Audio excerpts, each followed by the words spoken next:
भारत में तथाकथित एलपीजी की समस्याओं का पूर्णतः समाधान हो गया, क्योंकि भारत के दो जहाज जो तेल और गैस लेकर के भारत आ रहे हैं, जिसमें नंदा और शिवालिक नाम के दो जहाज भारत पहुंच चुके हैं। स्ट्रेट ऑफ होर्मुज से उन्हें रवाना किया गया ईरान की निगरानी में। नमस्कार, मैं हूं आशीष त्रिपाठी आपके साथ।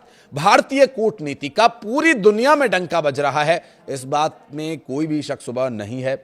वर्तमान परिस्थितियां, चूंकि पूरी दुनिया में युद्ध के हालात हैं, और जब खुद वो देश जिनसे हमें डील करनी है, जिनसे हमें बातचीत करनी है, नेगोशिएट करना है, वो खुद युद्ध में अगर शामिल है और खुद युद्ध के हालात से जूझ रहा है, तो वो ऐसी परिस्थिति में भला किसकी सुनेगा।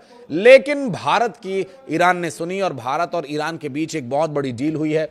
इस डील के बारे में आपको बताएंगे, और भारत में अब एलपीजी, तेल, इन सब की समस्याओं का खात्मा आप समझिए, क्योंकि भारत और ईरान के बीच डील के बाद स्ट्रेट ऑफ होर्मुज का रास्ता ईरान पार कराएगा, इस बात की जिम्मेदारी ईरान की बनती है। नमस्कार, मैं हूं आशीष त्रिपाठी आपके साथ।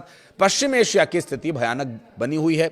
ईरानी द्वीप खार्ग और अमेरिका के अब तक के सबसे बड़े हमले ने जंग का रुख बदल कर रख दिया। इस द्वीप पर हमले के कारण सीधे तौर पर चीन के हितों पर चोट हुई है, और इस बीच ईरान के साथ भारत के कूटनीतिक संबंधों में काफी सुधार हुआ है। दोनों देशों के शीर्ष नेतृत्व के स्तर पर बातचीत हुई। ईरान ने स्ट्रेट ऑफ होर्मुज से भारत के दो टैंकर्स को जाने के लिए इजाजत दी है, और ये दोनों टैंकर्स स्ट्रेट ऑफ होर्मुज पार कर भारत पहुंच गए हैं। सबसे बड़ा सवाल यह कि जिस स्ट्रेट ऑफ होर्मुज पर ईरान कब्जा जमाए बैठा है, वहां उसने भारतीय टैंकर्स को जाने की अनुमति क्यों दी? इसके पीछे की कहानी अब समझिए।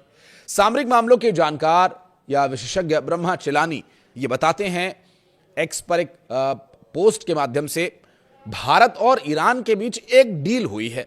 इस डील के तहत दो तेल टैंकर्स शिवालिक और नंदा देवी भारत पहुंचे हैं। हालांकि इंडियन एक्सप्रेस की ताजा रिपोर्ट के मुताबिक स्ट्रेट ऑफ होर्मुज में अभी भी भारत के 22 टैंकर्स फंसे हुए हैं, क्योंकि हालांकि ईरान उस पर हमला नहीं करेगा, लेकिन ईरान के नाव, ईरान के टैंकर्स, ईरान के द्वारा तैनात किए गए द्वीप में रक्षा के लिए जो हथियारबंद युद्धपोत हैं या जो भी उनके पास संसाधन अवेलेबल हैं, उन पर हमला अमेरिका कर सकता है। ऐसे में लगातार गोलीबारी के बीच, बमबारी के बीच जहाज़ों का निकलना थोड़ा मुश्किल हो जाता है, इसलिए सेफ रास्ता देखने के बाद ही वहां से रवानगी होती है। ब्रह्मा चिलानी के मुताबिक नई दिल्ली और तेहरान के बीच एक डील हुई है, और इस डील के मुताबिक भारत ने ईरानी नौसेना के करीब 180 नाविकों को घर लौटाने की जिम्मेदारी ली है, और इसके बदले तेहरान ने भारत के लिए आने वाले टैंकर्स को स्ट्रेट ऑफ होर्मुज से गुजरने की अनुमति दे दी है। ये डील गुरुवार शुक्रवार को अंजाम हुई, और इसके तहत कोच्चि में उतरी एक चार्टर फ्लाइट ईरानी नाविकों को लेकर तेहरान रवाना हुई। ये नाविक IRIS लवान नाम के एक ईरानी नौसैनिक जहाज पर सवार थे।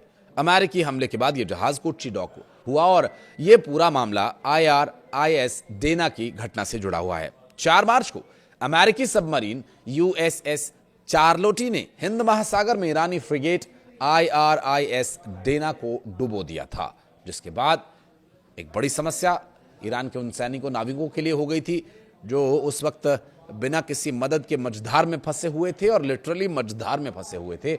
वहां से भारत उन्हें मदद कर रहा है। ऐसे में ईरान के राजदूत का वो बयान आपको याद ही होगा, जिसमें उन्होंने कहा था कि भारत और ईरान अच्छे दोस्त हैं, हमारे हित साझा हैं।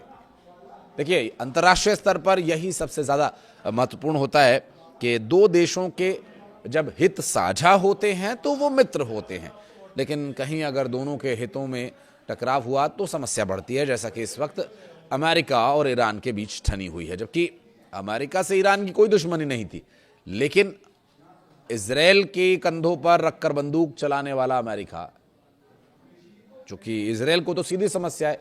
इजराइल का दावा यह है कि वो इस्लामिक कंट्री है, और वो हमें यहूदी होने के नाते अगर उन्होंने परमाणु बम बना लिया तो हम यहूदी देश हैं, तो हम पर हमला कर देंगे, तो इसलिए हमें पहले हमला कर देना चाहिए। अब यहां अमेरिका को मौका मिल गया, क्योंकि अमेरिका जो अब तक लंबे समय से, और खास करके डोनाल्ड ट्रंप, हर उस देश पर हमला कर रहे हैं, वहां के राष्ट्राध्यक्षों को पकड़ रहे हैं जहां पर किसी भी तरह से उनके देश को थोड़ा भी फायदा हो रहा है, थोड़ी भी एनर्जी, थोड़ा भी तेल, रेयर अर्थ मटेरियल या कोई और फायदा अगर उन्हें पहुंच रहा है, तो फिर ये सब करने से भी वो गुरेज नहीं करते। वो ये नहीं समझते कि किसी देश पर हमला करेंगे, वहां के राष्ट्राध्यक्ष को कैप्चर करेंगे, तो उस देश के लोगों पर क्या बीतेगी या उनकी परिस्थितियां क्या होंगी, इन सब बातों को सोचे बगैर अमेरिका बिना सोचे समझे, या फिर यूं कहें कि बहुत अच्छे से सोच समझ के सिर्फ अपने हितों को ध्यान में रखते हुए इस युद्ध में कूद पड़ा है। लेकिन भारत अपने नागरिकों के हितों को ध्यान में रखते हुए सभी निर्णय ले रहा है, और भारत के द्वारा लिया गया ये निर्णय, की गई ये डील भारत के हित में भी है।